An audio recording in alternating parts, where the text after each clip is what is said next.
Leto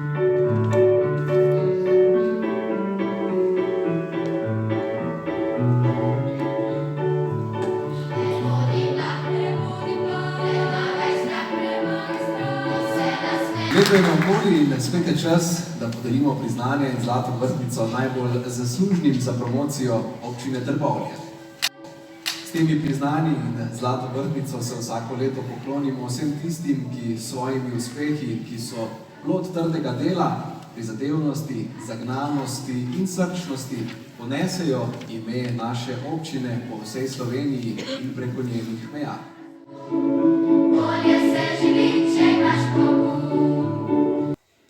Končno dobivamo naslov kot zadnja regija v celi Sloveniji turistične destinacije.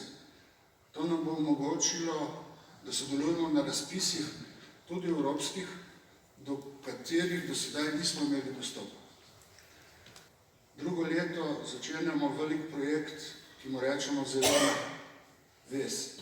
Tako da bomo celotno področje, tisto, čemur mi rečemo Kipe, Limberg, tudi Agnes do ene mere v resnici spremenili v ene rekreativne površine za sprehajanje, za spitje čaja ali kave, za otroško igro, še za marsikaj drugega.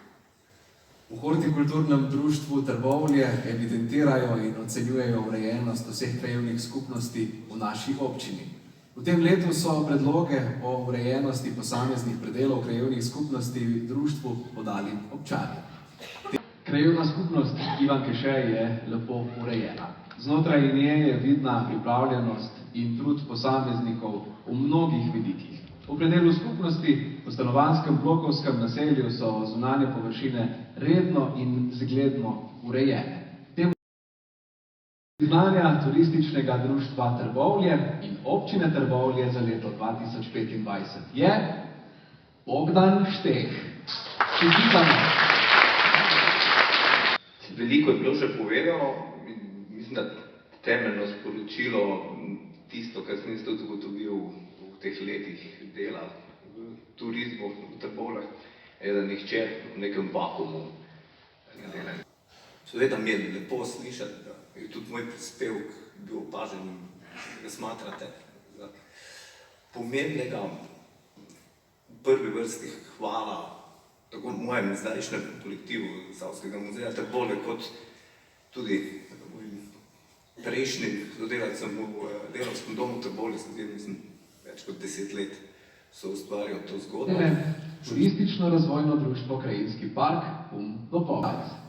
Preko različnih dogodkov, ki jih izpeljujejo na učnih poteh, obiskovalcem predstavljajo zgodovino nastanka in razvoja samega krajinskega parka Kum in Nature 2000, njegovo botanično in živalsko raznovrstnost, kulturno in zgodovinsko pestrost, reliefno razgibanost ter izletniške in rekreacijske možnosti. Jaz bi se res rada v imenu celotne ekipe Turističnega društva zahvalila za prejem tega priznanja. To pomeni, da smo opaženi, da smo videni tudi v mestu, tudi v celotni občini Trbovlje, kar nam res veliko pomeni. Tega, ker želimo tem otrokom vzbuditi to lokalno pripadnost. Želimo, da bi ti otroci nekoč nadaljevali to, kar mi zdaj začenjamo, naše delo. Želimo si, da bi v bistvu začutili, v kakih lepih krajih živijo in da bi znali to tudi ohraniti, ceniti in pa predstavljati naprej. Predstavljati obiskovalcem, predstavljati turistom, vsem, ki prihajajo v naše kraje. In tako kot naš župan velikrat reče, skupaj gremo lahko do zvezd. Mi, ko pa majčkeno višji delujemo, smo pa tem sanjam in zvezdam še malo bližji. In zakaj ne bi sanjali o tem? Zlato vrtnico za leto 2025 prejme Eli Ceglar. Čestitamo! Krajevna skupnost Zasavje predlaga, da se Zlata vrtnica 2025 podeli gospe Eli Ceglar, ki s svojo dolgoletno in požrtvovalno aktivnostjo pomembno prispeva k promociji občine Trbovlje, Turističnega društva Trbovlje in širšega Zasavja. Gospa Eli Ceglar je dolgoletna članica in prostovoljka Turističnega društva Trbovlje, kjer je aktivno vključena v številne turistične dogodke, tako v občini kot tudi širše po Sloveniji. Njeno delo in predanost se kaže predvsem v neomajni podpori vseh dejavnosti, ki krepijo prepoznavnost občine Trbovlje in Zasavja. Posebej med predanim, prostovoljnim in srčnim delovanjem gospa Eli Ceglar že vrsto let pomembno prispeva k razvoju, promociji in prepoznavnosti občine Trbovlje ter krepi ugled zasavske regije.